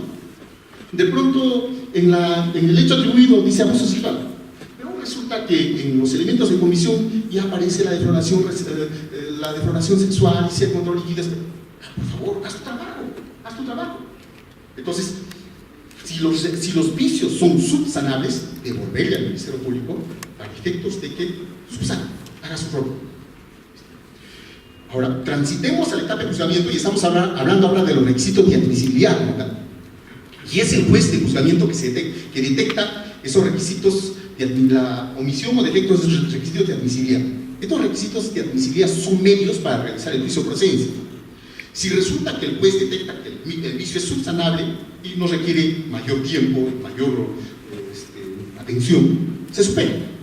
Pero si el vicio va a desorganizar el debate contradictorio, el pleno, y el juez de juzgamiento no está para estar dando saneamientos en ese momento, lo tiene que devolver, obviamente. Lo anula. No en el sentido de nulidad, hablemos de nulidad absoluta y nulidad relativa. Va a anular para que el juez de investigación preparatoria organice, ¿cierto? Organice. ¿Cómo? Diciendo al fiscal que haga su trabajo, presente organizadamente su información. Porque en el plenario, ¿cierto?, de demostración va a ser, obviamente, de producción de información de calidad, un contradictorio pleno. Hasta acá no va a haber ningún problema. Ya habíamos hecho referencia anteriormente a los temas de procedencia, pero vamos a segunda instancia. Y en dos supuestos. Si es que se ha expedido una sentencia absolutoria y resulta que, no obstante que hubo incumplimiento de requisitos de admisibilidad, pues listo, ahí quedó. Porque el Ministerio Público no va a poder reclamar en el sentido de decir, no construí bien mi imputación y eso generó un contradictorio inadecuado. Y es por esa razón que se declara nula para preparar nuevamente. No puede haber un principio general, nadie puede alegar su fraude propio o su defecto propio en su beneficio. Incumplió, y eso dio lugar a que no se produzca la información que tenga. De tal manera que los jueces de segunda instancia lo que tienen que hacer es simplemente, en este caso, absolver o confirmar la decisión que corresponde. El tema es distinto cuando los requisitos de admisibilidad han dado lugar, más bien, la ausencia de ese requisito de admisibilidad ha dado lugar a una sentencia condenatoria. Es obvio, se tiene que llegar a la nulidad, porque resulta que el contradictorio no se realizó plenamente, precisamente porque quien debería haber organizado esa información para el debate no lo presentó como tal. Y esto va a dar lugar precisamente a que en la etapa intermedia, declarando de la nulidad hasta la etapa intermedia, esto se pueda articular de manera adecuada. Solamente en ese supuesto. Pero estamos hablando de requisitos de admisibilidad, que como estoy indicando es el presupuesto, es el instrumento, es el medio para hacer una verificación de los requisitos de procedencia. Si quiero sintetizar algo muy importante en todo lo que se llama. Formalización de investigación preparatoria, imputación concreta. Acusación, imputación concreta o imputación de hecho punible o causa petente, cualquiera sea la denominación, como tesis. Juicio, plenario, tesis de imputación para demostrar. Las consecuencias en caso de efecto, el código. Y eso no es ser codigueros, sino encontrar los límites en lo que el mismo legislador establece. Si hacemos una reflexión respecto de las consecuencias jurídicas, pero desde la perspectiva de las resoluciones supremas, vamos a encontrar que más o menos como que se han ido decantando por ese lado. Comenzando con la de Ucayali, propuesto del profesor Salas Arenas, que trabaja este tema respecto a la imputación insuficiente, pero que en extrema ratio declara, se pronuncia sobre el fondo por el tema de plazo razonable. Después, en el acuerdo plenario 2-2012, en el sentido de más o menos generar una suerte de segunda oportunidad fiscal, si no has hecho tu trabajo, primero que el imputado, la defensa técnica acuda donde ti para que te reflexiones imputación, si no, recurren tu tutela de derechos, ¿no? Y si es que de pronto la fiscalía no cumple con conformar, cómo organizar la información, ¿qué le queda? Pues declara nulo. No hay excepciones, declara nulo. Estamos hablando del objeto del proceso. ¿Sí? Y finalmente, la sentencia última, la casatoria esta de los Zapariachi, en el sentido de que no procede de excepción y procedencia de acción. En buena hora, pues en buena hora, porque alguien tenía que decir algo a aquellos jueces que de entrada estaban declarando que una excepción de procedencia de acción. No es que ese medio técnico sea inadecuado, sino que ese medio técnico tiene un orden, es de calificación, de atipicidad relativa o atipicidad absoluta, pero es para calificar. ¿Y qué califico ellos? Y si no tengo hechos. Entonces, quizás jalonea un poco fuertemente el problema de las consecuencias jurídicas, porque son las cuestiones más importantes. Sería, ojalá, comprometer al doctor Orestes para el mes subsiguiente tal vez desarrollar algo sobre lo que genera cierta tensión que viene a ser el supuesto de hecho, superar los problemas de mero debate nominal y para entrar al problema de los estándares de información que exige cada proceso. Gracias, doctor. Un aplauso por el doctor. Quiero partir para dar respuesta a las atinadas observaciones que han hecho en la presentación del siguiente. Creo que ya estamos en un momento en el cual podemos consensuar, por lo menos, que no es un principio el tema de la imputación, sus exigencias. Ese debate lo hemos superado. Lo primero. Lo segundo, que su exigencia está en clave del respeto al derecho convencional de ser informado cabalmente de los cargos que se formulan a uno. Pero no, ese derecho no se agota con la mera curiosidad de conocer qué se me atribuye, sino que se fundamenta en la posibilidad de que con ese conocimiento puedo determinar de qué manera ejerzo el derecho que lo fundamenta, el derecho de defensa, ¿verdad? Entonces, desde esa base, creo yo que la respuesta es depende. Porque, por ejemplo, reflexionaba mientras escuchaba a los colegas, por ejemplo, si la tesis defensiva es que el día de la supuesta imputación me encontraba yo en otro lugar del país, esa exigencia de detalle, esa supuesta limitación de la imputación resulta... El problema se trasladará a la legitimidad de la persecución, a la posibilidad de adecuada motivación de la resolución que resultase, se trasladará a ese plano, pero no al tema de la defensa. Eso es como lo primero. Lo segundo, si es que es posible, a partir de lo que hemos escuchado, y algo ya se ha decantado también en la jurisprudencia, encontrar un supuesto en el cual hay ausencia de imputación.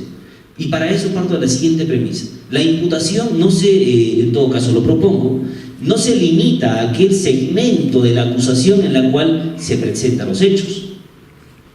Es decir, la acusación es este ejercicio que comprende la presentación de este segmento, con todo lo que representa, los elementos de convicción que lo sustentan, las proposiciones fácticas están apoyadas en estas, y la postulación probatoria. Entonces, si es que, recogiendo las palabras del profesor Mendoza, entendemos como subsanable el hecho de que existan limitaciones en la descripción de esta parte de la acusación, en tanto encontremos en los elementos de convicción sin referencia a aquello que faltó allá, creo difícil encontrar un caso en concreto en el cual estas limitaciones en la construcción de las proposiciones fácticas, reitero, sí, es una obligación fiscal, ¿qué cabe duda? Concuerdo, quien no puede hacer eso no puede ser fiscal, ¿cierto? Pero no puede haber como consecuencia el hecho de que se genere impunidad. Y esto tiene un riesgo, el hablar de ese modo.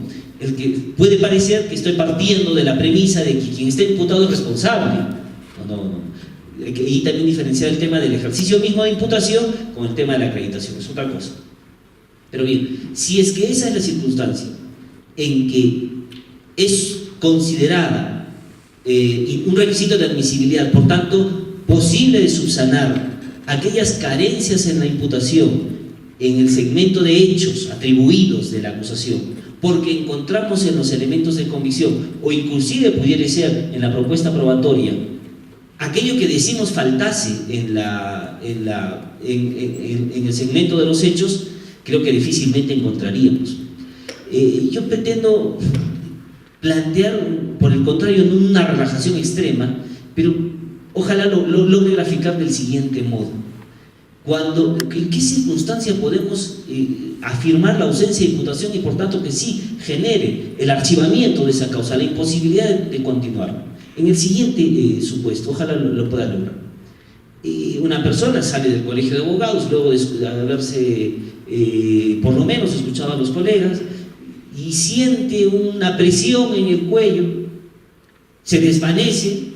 Alguien vio esa circunstancia y vio a otra persona, a quien le produjo esto corriendo, lo persigue, lo aprende y la policía aparece por allí, también lo aprende, estoy relatando un hecho real, lo aprende y encuentra en poder de esa persona el celular de aquel, del primero.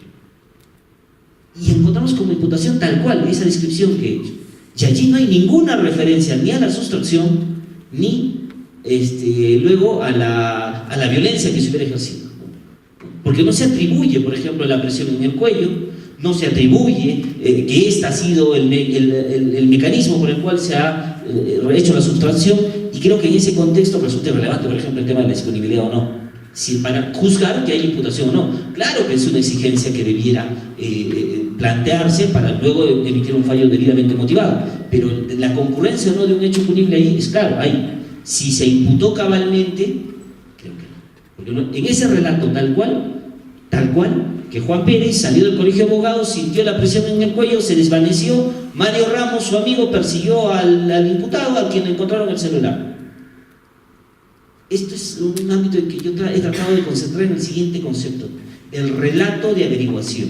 A veces los colegas fiscales sacrificamos el ejercicio de construcción de la imputación por el traslado del relato de averiguación, y allí sí corremos ese riesgo gravísimo. Entonces, esa sí puede ser una circunstancia que justifique, a pesar de que haya un hecho punible, no hay ninguna relación. Pero es así, permitir que eso acontezca y transite por el proceso penal sí sería una absoluta relajación y posicionaría al investigado, responsable o no, en un innecesario proceso. Lo primero. Entonces, en ese relato, por ejemplo, encontramos imputaciones como: el día tal, el patrullero tal, tripulado por tal y cual, recibieron una llamada de Juan Pérez y concurridos al lugar encontraron a la víctima sangrante que refirió un hecho contra el patrimonio. Realizada la búsqueda, ubicaron al presunto responsable, sindicado por el investigado, con el celular de la víctima. No hay ninguna referencia allí a la imputación, a la sustracción, a la violencia producida por esta, y menos una atribución que Juan Pérez fue el que golpeó a la víctima para quitarle el celular. ¿Bien?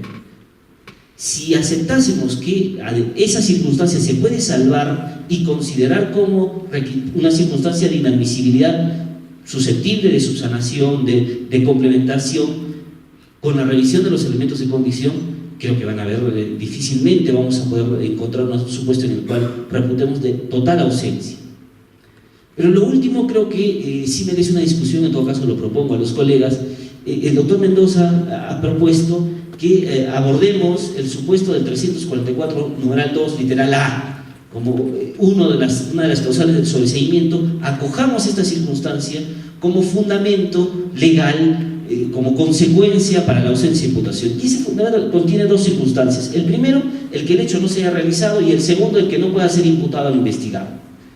El libro actualizado del profesor Jimeno Sendra del año 2017, tuve la suerte de estar con él en Toledo, España, ha reactualizado su manual de Derecho Procesal Penal, pero la primera edición de este manual es base de las reiteradas publicaciones del Manual de Derecho Procesal Penal del profesor San Martín Castro, los cuales a su vez son asumidos por el profesor Neira y recientemente por el profesor Iván Meli.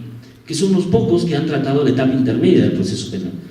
Todos coinciden en que estos dos supuestos, el hecho no se produjo, o segundo, no puede ser imputado al procesado, son más o menos lo siguiente. El primer hecho no se produjo, que quien decíamos estaba muerto, estaba vivo en realidad. O sea, no aconteció en el mundo ese suceso histórico que activó el acto de indagación para generar las hipótesis.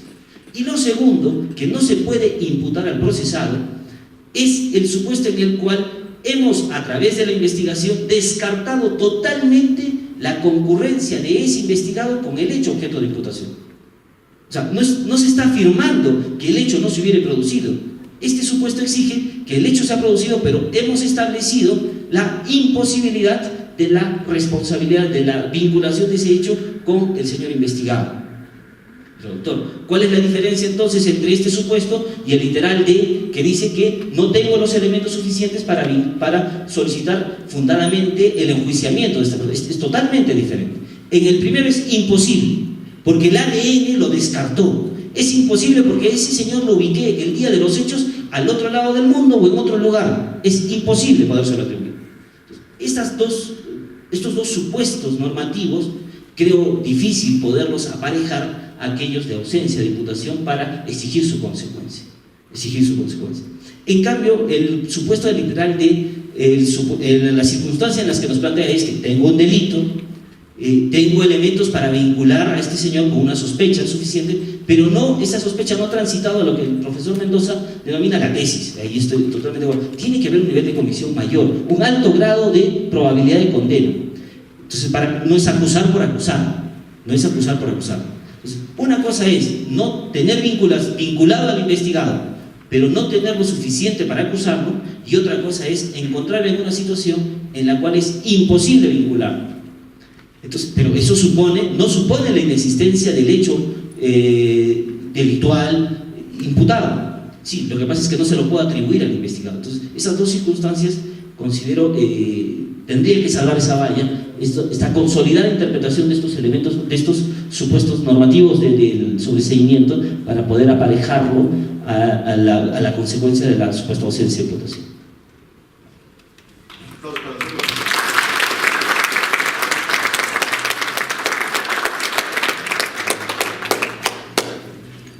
Creo que se plantea un tema interesante por ambos, bueno, en realidad muchos, pero quiero empezar refiriéndome a uno de ellos, que es si hay o no imputación suficiente o necesaria en aquellos casos en los que bajo el rubro hechos de la acusación aparece una narración, ¿no?, de investigación, pero no de imputación propiamente, ¿no?, pero que en los elementos de convicción habrían sí los elementos para construir unos hechos de imputación propiamente. Podríamos poner como ejemplo, que también es un caso real, a un médico, ¿no?, se le imputa un delito de lesiones por negligencia, y en los hechos que narran dicen algo así como que en el acto operatorio no tuvo en cuenta todas las precauciones que la literatura médica aconseja, lo cual dio lugar a que se produzca luego tales lesiones. No tuvo en cuenta lo que la literatura médica aconseja. Esa fue la imputación de la violación del deber de cuidado. Bien, entonces el tema llega al control de acusación y se plantea que ahí no hay una imputación, ¿no? Porque reitero, la imputación sería que le atribuyan todos los elementos del tipo penal culposo en este caso. Tendrían que atribuirle hechos que subsuman dentro del supuesto de hecho que es violación del deber de cuidado. ¿Qué deber de cuidado sea inobservado? Los que dice la literatura médica. ¿Qué literatura? No hay, ¿no es cierto? No hay una precisión de hecho en ese caso. Bueno, el tema se discute en audiencia y finalmente se declara fundada una excepción de improcedencia de acción. El asunto viene, ¿y qué pasaría, un poco problematizando el tema, si es que de los elementos de convicción aparecerían que sí hay, por ejemplo, pericias médicas, auditorías médicas, etcétera, donde indicarían algunas infracciones del deber de cuidado? Bien, pero podría entonces en la acusación, esa es la pregunta, perdón, en la audiencia de control de acusación, el fiscal decir, no se puede sobreseer el caso, no puede ser declarada fundada la excepción, porque de acá, de este elemento de convicción, así aparece tal infracción del deber de cuidado, y si también aparece. Y entonces ahora los imputo. ¿Es posible? ¿Estamos hablando de un defecto formal, subsanable, o estamos hablando de un defecto sustancial, no subsanable? Eso lleva a la necesidad entonces de definir cuándo estamos ante algo sustancial y cuándo ante algo formal, subsanable. Creo que lo sustancial siempre es aquello que tiene que ver con los elementos sustantivos precisamente, y esos son los elementos de tipicidad. Un hecho de tipicidad, violación del deber de cuidado, tenía que haber sido imputado no en el acto de control de acusación revisando los elementos de convicción. Debió haber sido imputado ¿cuándo? En la disposición de formalización de la investigación preparatoria. Porque si no se ha imputado ahí, no puede luego en la audiencia de control de acusación buscarse y sacar e imputarse por vía de corrección formal. No es un elemento formal subsanable. Peor todavía sería el caso, ¿no?, en que, no obstante eso, que además otro caso de un médico que fue condenado sin infracción del deber de cuidado, ¿no?, y en apelación ya se discutió ese tema, ¿no? ¿Qué hacemos ahí?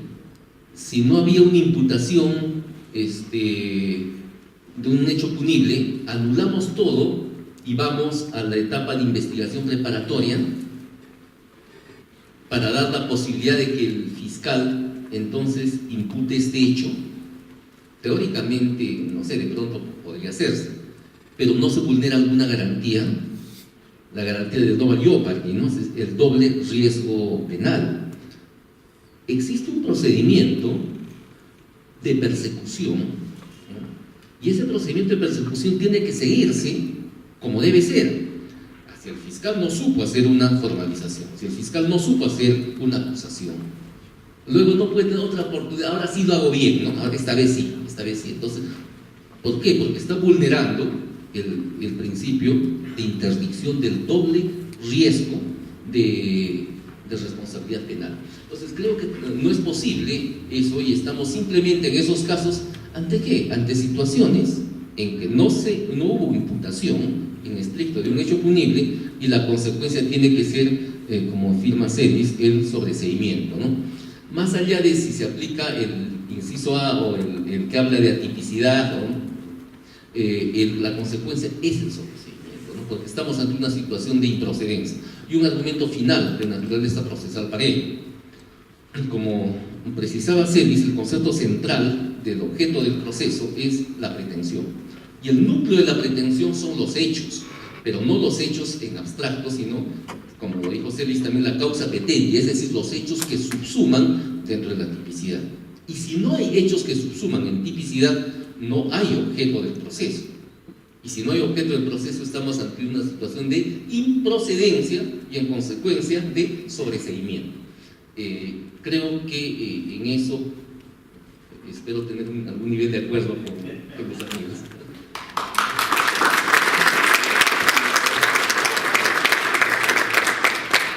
Importante esto. Y yo sé que ustedes van a quererse conocer.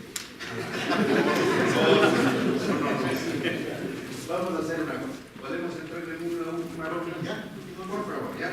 Por favor. Con Samuel. Gracias a todos, cierto. El tema es tan delicioso y para conversar extensamente sobre esto, y de manera muy amable, por cierto, si ven ustedes que el contradictorio, la contradicción, es el método, lógicamente, de avance, de desarrollo. Sin contradicción no hay posibilidad de lograr. Si todos, carambas, tendríamos una idea pacífica, fíjense, eso es estándar.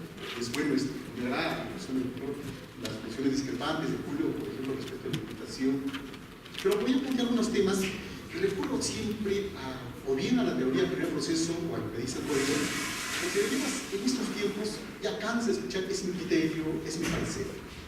Admitamos esos criterios o pareceres de las personas autorizadas, las que hacen ciencia, pero no pues de algún juez o algún operador penal de forma general, que es mi criterio. No. Por eso somos profesionales, no somos chamanes, hechiceros, intuitivos, no somos operadores penales y requerimos de cierto nivel. Eso es, creo que básico.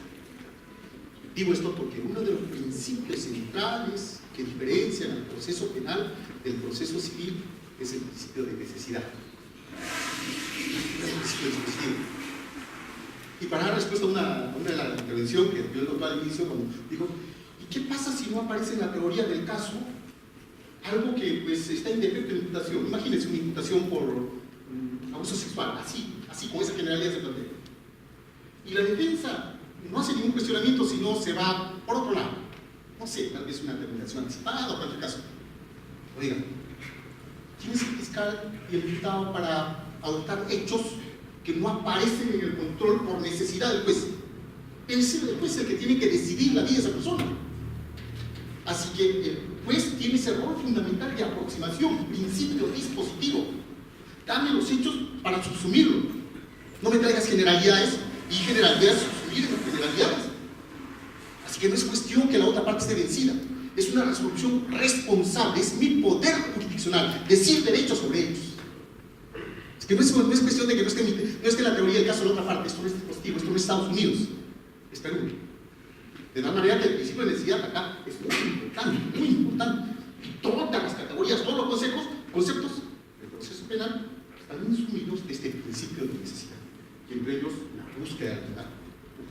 Y con la búsqueda de la verdad, nuevamente para finalizar con Julio, yo me ponía en la variable de que la hipótesis de imputación ya acompaña esas historias clínicas o esas pericias de diligencias preliminares donde sí hace referencia a esa infracción, ¿no? Entonces, y que así como tal, eso que realmente es una hipótesis de trabajo, solamente varía de calificación y ahora lo presenta como tesis en la acusación. Entonces, estamos encontrando que esa información sí aparece. El problema va a ser cuando de pronto no aparece esa información inicial y resulta que luego, realizada la pericia, el Ministerio Público no precisó en la imputación lo que correspondía a esa dinámica de buscar la verdad, sino lo presentó de manera el 349, numeral 2, es claro. No puedes formular una tesis de imputación si esos hechos como tal, nucleares, no aparecen en la hipótesis de imputación. Y tampoco puedes involucrar a otro sujeto, a otro imputado, si ese no se incorpora en la formalización. Entonces, los límites también lo establece el código. ¿Saben por qué hago referencia mucho al tema del código? Pero el código entendido siempre como garantía limitada. El código siempre como contrapoder, como instrumento contrapoder respecto, no del poder fiscal, sino del poder jurisdiccional, que son los que encierran, que son los que encarcelan. El instrumento procesal considerado como contrapoder exige siempre interpretaciones limitadas. 139, numeral 9, numeral 11.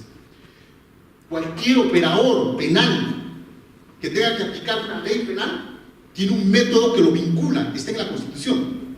No puede realizar interpretaciones analógicas, porque es su criterio. Lo que pasa solamente con esto voy a cerrar, lo que pasa con el tema de la formalización de investigación preparatoria, que establece como consecuencia la suspensión del plazo de prescripción, pero para la formalización porque su objeto es investigar.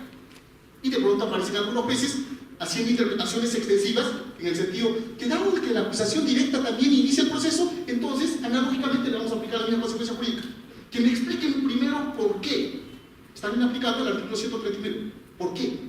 Sin embargo, como les parece, como es su criterio, como se apartan de la interpretación constitucional, todo vale.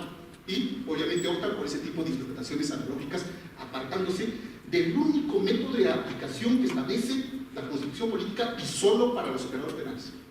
Bueno, en otros ámbitos, en otras competencias podrán hacer la interpretación que quieran, pero acá no, se sujetan a esa perspectiva limitada, nunca limitante de la ley penal.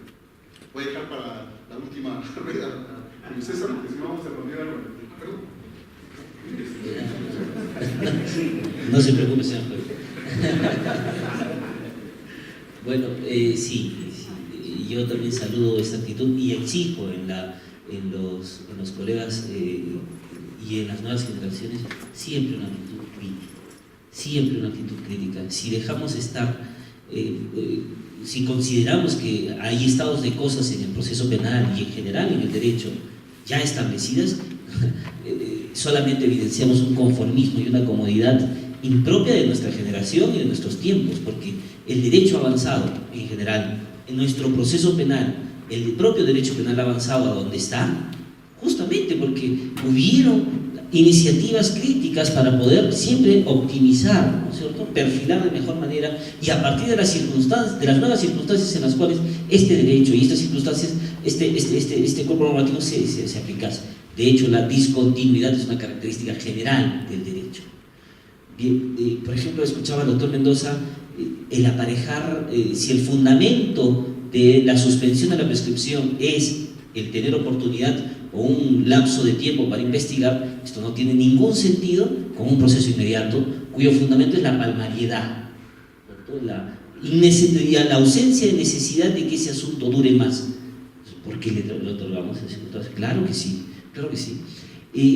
Por tanto, yo quisiera plantear, un tanto pretendiendo consensuar ámbitos de convergencia, que de lo que se trata es de encontrar criterios racionales que jamás empoderen indebidamente a quienes tenemos la labor de perseguir, ¿no?, pero tampoco renunciando al deber también que tenemos de establecer qué conductas son reprochables y cumplir con el mandato constitucional del 159, perseguir el delito y solicitar. Pero por sobre eso está el principio de defensor de legalidad. Es el primer mandato de la Constitución y que luego se ha visto plasmado en el artículo 1 de nuestra ley orgánica.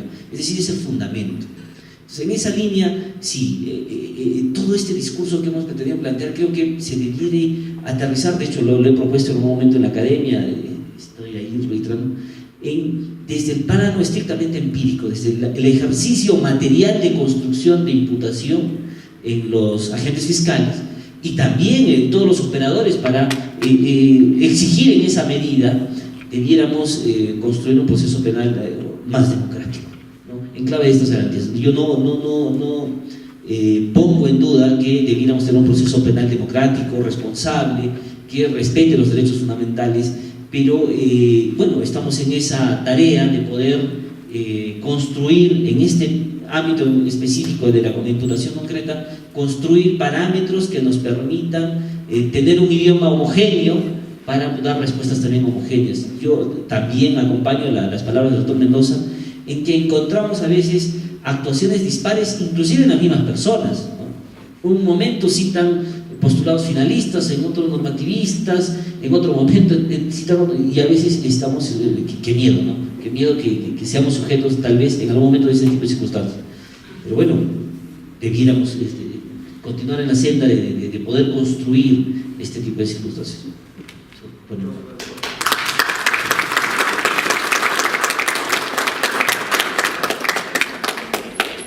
Yo quiero concluir haciendo referencia al rol del juez, se ha referido Celis, y creo que sin jueces no hay posibilidad de justicia, ¿no? Y cuando hablo de jueces, hablo de jueces de verdad. Y el juez de verdad es, ante todo, creo que un hombre valiente, un hombre dispuesto a aplicar la ley al costo que sea. Y en segundo lugar, es un hombre que conoce de derecho penal. Si lo primero, si no es una buena persona, no es un ser valiente, no hay ninguna posibilidad. Es decir, aquel juez que antes de resolver está viendo cómo van los likes de mi audiencia, ¿no? Para que prisión preventiva o liberal, no, se va a la cárcel, cuidado, ¿no? O aquellos que, ¿qué pasa si lo absuelvo? Si es un delito de corrupción, ¿no? ¿Qué van a pensar? ¿Le van a pensar que me han dado plata? Ah, no, lo mando a la cárcel. Ese no es un juez, es un ganapán. Y esos deberían irse a su casa. Y a esos deberíamos juzgarlos. ¿Qué ha pasado con el juez? Que a la señora Buscaglia le puso 8 años de pena por lo que le rozó al policía. ¿Qué pasó con ese juez? Supongo que sí. Y el del caso Chu Cerrato, y etcétera, etcétera. Sin jueces de verdad no tenemos posibilidad de justicia penal.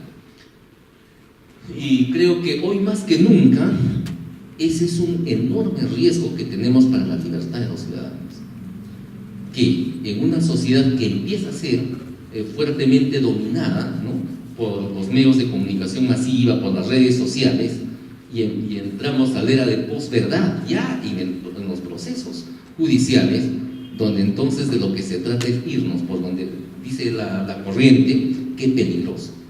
Creo que ese es Hoy día, uno de los grandes peligros para la libertad ya no es el aparato punitivo policial, como por ejemplo en la tesis zafaroniana decía, el juez es un garante para contener este poder punitivo policial. Cuidado, el poder punitivo judicial hoy día puede ser una de las más grandes amenazas para la libertad.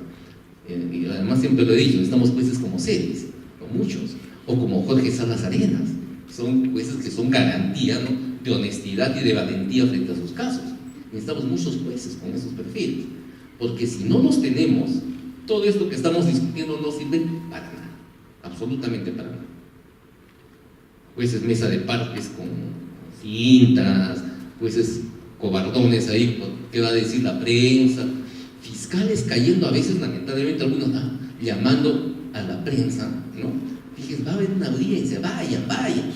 ¿De qué estamos hablando? ¿O no? ¿No es cierto? Estamos distorsionando el sistema. Creo que es responsabilidad de todos nosotros apuntalar los principios del liberalismo, ¿no? Volvamos esas garantías, si no podemos acabar en lo que pasó cuando se desfocan estas situaciones, ¿no? No nos olvidemos de la Revolución Francesa, que cuando los excesos acabaron devorando a todo el mundo. Hay que tener mucha cautela. Gracias.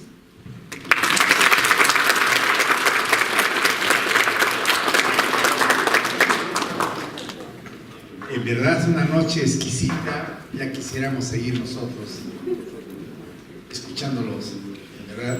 Muy agradecido a ustedes y nuevamente un voto de aplauso. Muy merecido. Ahora sí, vamos a hacer realidad el sorteo de estos libros que nos ha dejado tan gentil, tan generosamente Francisco Celis Mendoza sobre Constitución y Justicia Penal. Hoy día estamos día 10 y estamos en el 10º aniversario de la vigencia del Código Procesal. ¿Quiénes han nacido el día 10? ¿Sí?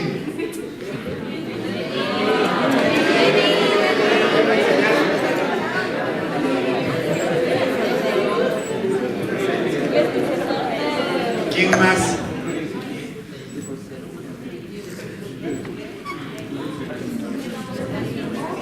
Y nuevamente Celis, muy amable por esa generosidad.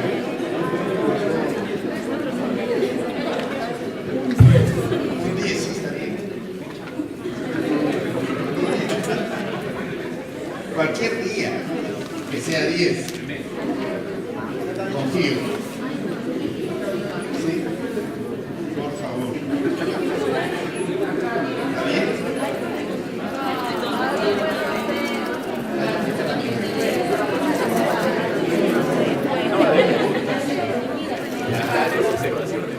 Ese debería ser lo más importante. Sí,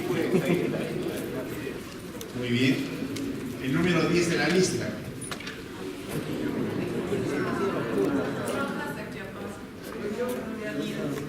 ¿Qué va a ir? El agua.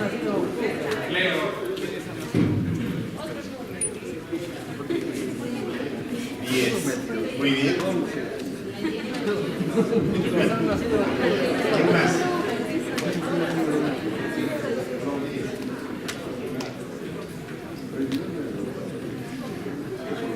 María Alexandra del Carmen Rojas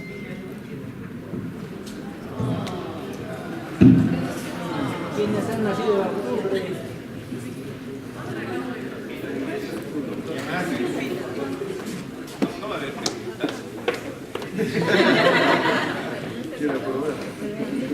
Si yo nací en el mes de octubre.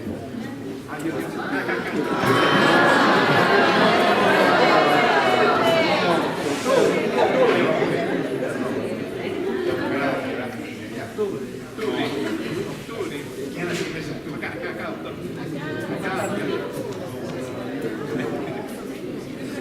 Vamos a ver la buena fe procesal. Mes de octubre.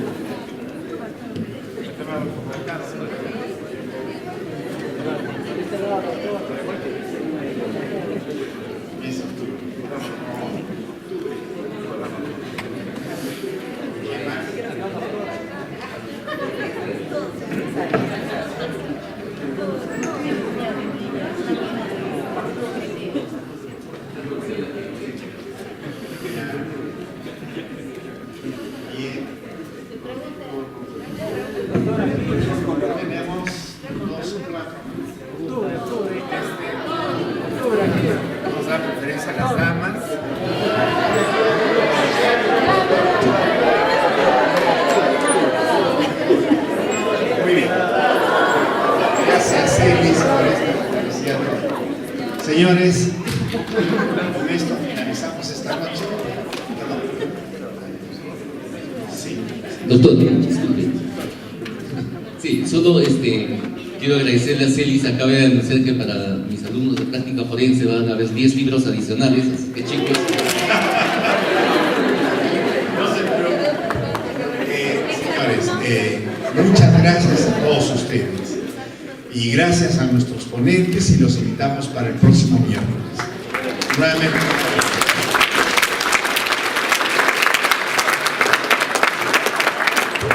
También va a haber sorteos el próximo miércoles de libros, no se preocupen.